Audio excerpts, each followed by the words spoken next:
ভদ্রলোকের খেলা ক্রিকেটকে আরও একবার কলুষিত করল ভারত। আইপিএলে মুস্তাফিজ, এবার দ্য 100-এ আক্রোশের মুখে পড়েছেন আবরার আহমেদ।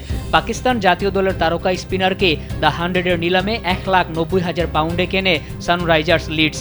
এরপরই শুরু হয় বিতর্ক, এমনকি আবরারকে দলে ফেরানোয় সামাজিক যোগাযোগ মাধ্যমে ব্যাপক সমালোচনার মুখে কয়েক ঘন্টার মধ্যেই দলটির এক্স অ্যাকাউন্ট সাসপেন্ডেড হয়ে যায়।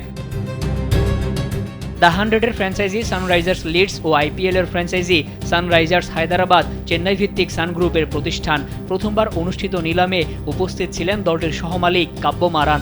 ভারত ও পাকিস্তানের রাজনৈতিক উত্তেজনার মধ্যে ভারতীয় মালিকানাধীন ফ্র্যাঞ্চাইজিতে পাকিস্তানি ক্রিকেটার কেনার বিষয়টি নিয়ে সামাজিক যোগাযোগ মাধ্যমে অসন্তোষ প্রকাশ করেন ভারতীয়রা। ওয়ালটন ফ্যানের অ্যারোডাইনামিক ব্লেড ঘরের কোনায় কোনায় ঠান্ডা বাতাস ছড়িয়ে হাওয়া বদলে নেয়।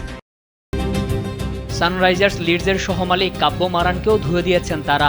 এক্স হ্যান্ডেলে একজন লিখেছেন, মুস্তাফিজুর রহমানকে কিনে শাহরুখ খান যেমন সমালোচনার সম্মুখীন হয়েছিলেন, কাব্য মারানও তেমন সমালোচনার সম্মুখীন হোক। যদিও ফিস কখনো ভারতীয়দের অসম্মান করেননি, কিন্তু আবরার স্বভাবগতভাবে এটা করেন, এমনকি ভারতীয় বিমান বাহিনীকেও উপহাস করেছেন। এর আগে একই ঘটনা ঘটে টাইগার পেসার মুস্তাফিজের সঙ্গে। আইপিএলে দল পাওয়ার পর থেকেই সামাজিক যোগাযোগ মাধ্যম ও ভারতের সংবাদ মাধ্যমে কলকাতা নাইট রাইডার্সের উপর সমালোচনা ও চাপ বাড়তে থাকে। শেষ পর্যন্ত কাটার মাস্টারকে ছেড়ে দেয় ফ্র্যাঞ্চাইজিটি।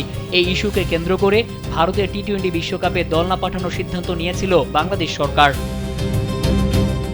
এদিকে দ্য 100-এর নিলামের দল পাওয়ার পরদিনই মুদ্রার উল্টোপিঠ দেখলেন আবরার আহমেদ। বাংলাদেশের বিপক্ষে শুক্রবার দ্বিতীয় ওয়ানডের একাদশ থেকে বাদ পড়েছেন পাকিস্তানি এই লেগ স্পিনার। তার পরিবর্তে দলে ডাক পেয়েছেন পেসার হারিস রৌফ। এখন শেষ পর্যন্ত ইংল্যান্ডের লিগে কি দেখা যাবে আবরারের ভেলকি, নাকি মুস্তাফিজের মতো একই পরিণতি বরণ করবে, সেটাই এখন সবচেয়ে বড় প্রশ্ন। মোহাম্মদ মাসুম, কালবেলা।